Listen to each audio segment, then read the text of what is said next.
ಗುರುವೇ ನೀನು ಕಾರಣನಯ್ಯ ನನ್ನ ಭವದ ಬಂಧನ ಬಿಡಿಸಲು. ಗುರುವೇ ನೀನು ಕಾರಣನಯ್ಯ ನನ್ನ ಭವದ ಬಂಧನ ಬಿಡಿಸಲು.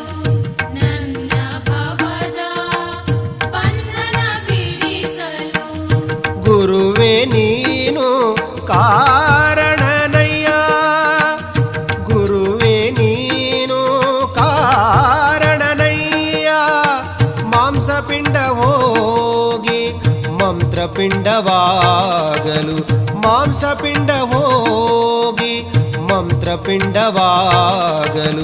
ಗುರುವೇ ನೀನು ಕಾರಣನಯ್ಯ ನನ್ನ